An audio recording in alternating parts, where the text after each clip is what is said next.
কি যে গরম পড়েছে, মনে হচ্ছে যেন শরীর থেকে প্রাণটা বেরিয়ে যাবে। হ্যাঁ রে, গরম তো খুব পড়েছে। বস, একটু জিরিয়ে নে, তোর জন্য ঠান্ডা লেবু শরবত বানাই। আরে না রে, এখন তো লেবু শরবতও শান্তি নাই। এই গরমে শুধু শিং মাছের ঝোল দিয়ে গরম ভাত খেতে পারলেই শান্তি। কিন্তু শিং মাছের তো যে দাম, সাধারণ মানুষের নাগালের বাইরে। শিং মাছের ঝোল?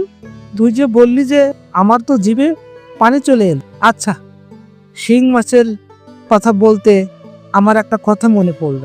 আজ সকালে বাজারে গিয়েছিলাম, এক মাছের ব্যাপারী বলছিল এখন নাকি ধান খেতে শিং মাছ চাষ হয়। ধানের গোড়ায় পানি আটকে রেখে মাছের পোনা ছাড়লে নাকি দ্বিগুণ লাভ হয়।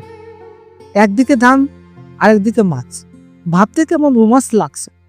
ধান খেতে মাছ? এ আবার কেমন কথা? তুই এসব কি বলছিস?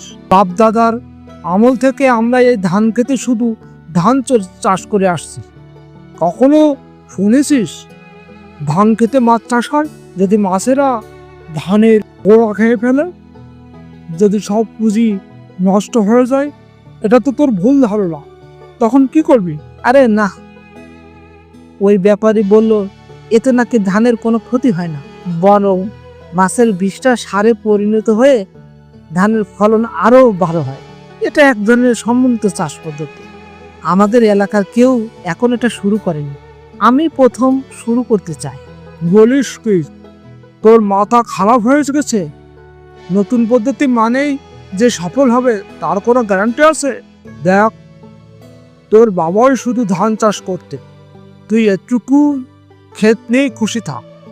যা আছে তা দিয়ে ভালো থাকা যায়, বেশি লোভ করিস না। রতন দোকান থেকে চলে যায়। আকাশ গভীর চিন্তায় মগ্ন হয়ে বসে থেকে সে বিষয়টা চিন্তা করে।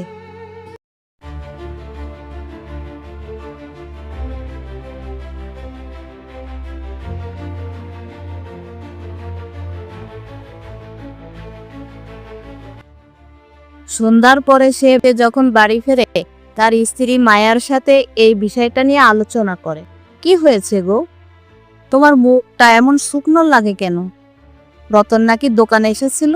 আমি রতনকে বলেছিলাম যে ধান খেতে মাছ চাষের কথা। ও তো আমাকে পাগল ভেবে বসে আছে। কিন্তু মায়া, আমার মনে হয় এটা একটা দারুণ সুযোগ, আমাদের জীবন বদলে দেওয়ার মতন একটা সুযোগ।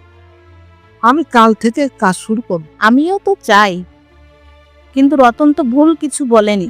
যদি সত্যিই সত্যিই সব নষ্ট হয়ে যায়? আমি জানি, কিন্তু মায়া, সবসময় নতুন কিছু করতে গেলে লোকে বাধা দেয়।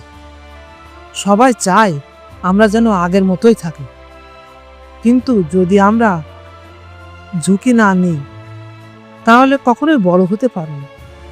আমি নিশ্চিত আমার এই পরিকল্পনা সফল হবেই।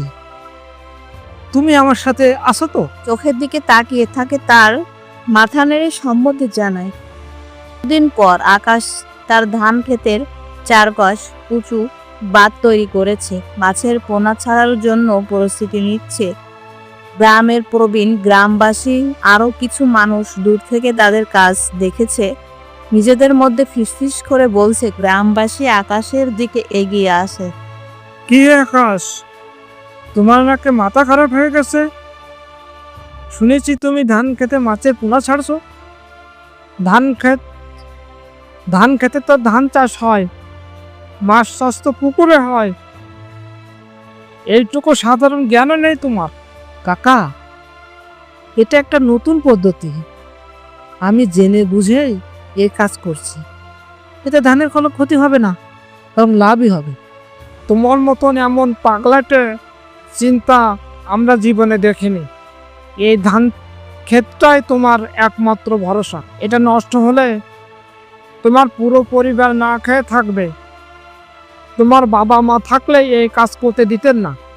নিজের সর্বনাশ নিজে ডেকে আনছ। তাদের কথা কানে নিও না। আমার বিশ্বাস আছে এই পদ্ধতি সফল হবেই। শুধু আমাদের ধৈর্য ধরে অপেক্ষা করতে হবে। দেখবে সময় সব প্রশ্নের উত্তর। কয়েক মাস পর ধান পেকে সোনালী রং ধারণ করেছে। একই সাথে শিং মাছগুলো বড় হয়ে বিক্রির উপযোগী হয়েছে। আকাশ ও মায়া খুশি মনে মাছ ধরছে। গ্রামের সেই গ্রামবাসী ও রতন দূর থেকে তাদের কাজ দেখেছে। দেখ রে, আকাশ কি দারুণ কাজ করেছে। একদিকে পাকা ধান আর একদিকে এত বড় শিং মাছ। আমরা তো ওকে কত কি বলেছিলাম। আকাশ, আমাকে ক্ষমা করিস বাবা।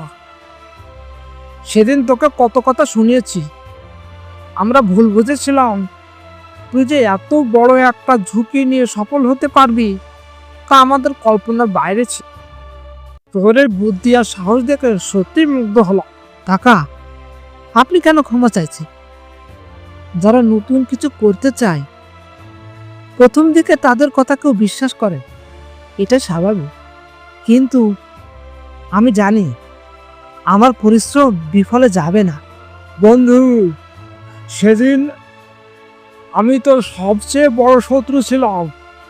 আজ তোকে পিছিয়ে যেতে বলেছিলাম, শুধু ভয় দেখিয়েছিলাম। আজ তো এই সাফল্য দেখে আমি সত্যিই লজ্জিত। তুই প্রমাণ করে দিলি ঝুঁকি না নিলে বড় সাফল্য আসে না। তুই কেন লজ্জিত হচ্ছিস? তোর কথাগুলো আমাকে আরো বেশি পরিশ্রম করতে উৎসাহ দিয়েছে। যদি সবাই আমার প্রশংসা করত তাহলে হয়তো আমি এত মনোযোগ দিয়ে কাজ করতাম। তোদের সন্দেহ আমার শক্তি ছিল। মায়া, সব মাছ তো ধরা শেষ। দেখছিস কত বড় শিং মাছ। তোর মনে আছে রতন একদিন দোকানে এসে কি বলেছিল? এই গরমে শিং মাছের ঝোল দিয়ে ভাত খেতে তাহলে খুব শান্তি। হ্যাঁ, মনে আছে। সেই কথা শুনতেই তো তুমি এই নতুন পদ্ধতির কথা ভেবেছিলে। হ্যাঁ, আজ আমাদের পরিশ্রম সার্থক হয়েছে। এই দেখ কত টাটকা মাছ। আমার খুব ইচ্ছে করছে আজ এই মাছের ঝোল দিয়ে গরম ভাত খাবো। এই প্রচণ্ড গরমে তুই কি আজ আমাদের এই নতুন শিং মাছগুলো দিয়ে ঝাল ঝাল ঝোল করে দিবি? তোমার মুখের দিকে তাকিয়ে দেখো, তোমার চোখে মুখে কত তৃপ্তি। শুধু মাছ আর ধান নয়, আজ আমাদের স্বপ্নও সফল হয়েছে। এই সফলতা তোমার একার নয়, আমাদের দুজনেরই। আমি এখনই যাচ্ছি তোমার পছন্দের মতো ঝাল ঝাল ঝোল দিয়ে শিং মাছ তরকারি রাঁধবো। এই ঝোল আজ শুধু খাবার হবে না, হবে আমাদের ভালোবাসার, আমাদের পরিশ্রমের আর আমাদের বিশ্বাসের প্রতিচ্ছবি। তুমি ঠিকই বলেছো মায়া। তোমার সমর্থন না থাকলে আমি হয়তো এত দূর এগোতেই পারতাম না। আর এই মাছের ঝোল তাই আমাদের দুজনেরই প্রাপ্য।